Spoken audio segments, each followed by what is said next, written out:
A long time ago, nestled between golden fields and gentle hills, there was a quiet little village called Evervale. Life in Evervale was simple, but joyous families woke up to the sounds of roosters, children played under the shade of old trees, and the land yielded crops that sustained everyone. "My friends," he began, his voice steady despite the sorrow in the air, "our grandparents once told us stories of an underground river that flows beneath our village. One fateful morning, just as the sun was rising, Rodney's shovel hit something soft and damp. His name was etched into the village gate, and every year, they celebrated the day the well was discovered with songs, dance, and gratitude. The story of a young boy with dirty hands and a clean heart lived on not just in books or songs, but in the very spirit of anyone who needed to be reminded that when the world turns dry and the skies fall silent, digging a little deeper might just uncover a river of hope." But Rodney never let the praise get to his head. Instead, he used every opportunity to teach others the lesson he learned deep in the soil. The world will always test you. It will challenge your strength, your belief, and your spirit. But if you truly believe in something, never give up. Sometimes, hope lies just a few inches deeper. He traveled to nearby villages, telling his story and inspiring people to hold on through their darkest days. Farmers facing droughts started digging with new purpose. Schools taught his story as a lesson in resilience. And people, no matter how broken, found a spark of hope in Rodney's journey. Over the years, Rodney grew into a man, wise and humble. He never chased wealth or fame. His reward was seeing his village thrive, hearing laughter in the fields, and watching the sunset over land that once stood on the edge of death. Whenever life felt hard or challenges seemed too big, the people of Evervale would look at the well and remember, if Rodney hadn't kept digging, none of this would have been possible. He paused, breath held, he dug faster, and suddenly a burst of cold water shot up from the ground, splashing his face and soaking the dry soil around him. Water, life, salvation. The underground river wasn't a myth, it was real, and Rodney had found it.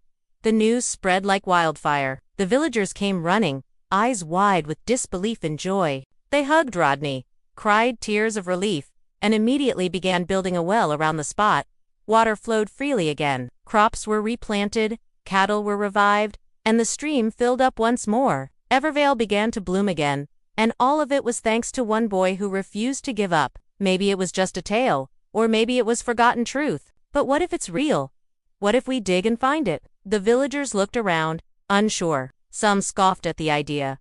Others shook their heads in disbelief. "We've already lost so much," an elder whispered.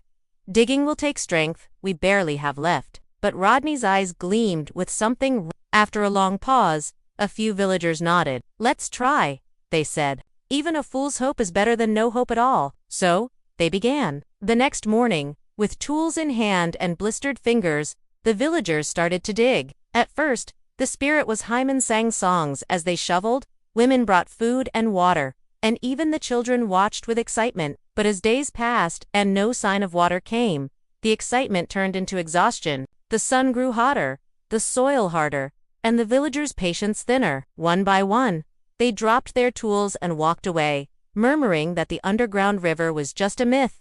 All except Rodney.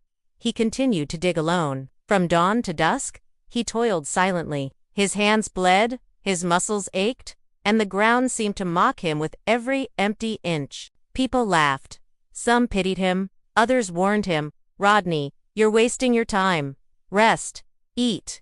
But Rodney only smiled and replied, "God is guiding me.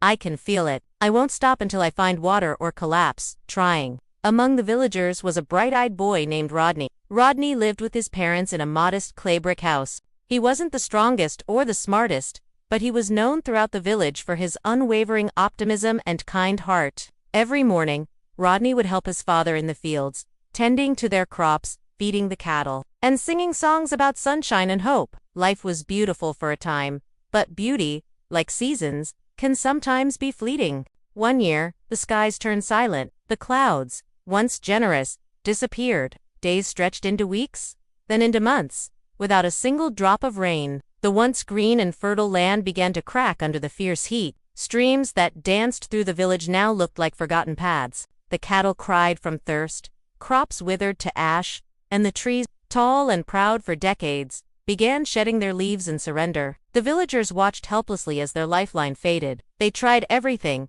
offered prayers, danced for rain, even consulted traveling mystics, but the skies remained unbroken. Rodney, though still young, could not bear to see his people in pain. He saw his father's tired eyes, his mother skipping meals to save food, and neighbors packing up their belongings, preparing to leave their ancestral land in search of survival. But Rodney, with a heart larger than his frame, believed that giving up was not the answer. One evening, as the sun melted into the horizon, painting the sky in hues of despair, Rodney gathered the villagers near the dying stream.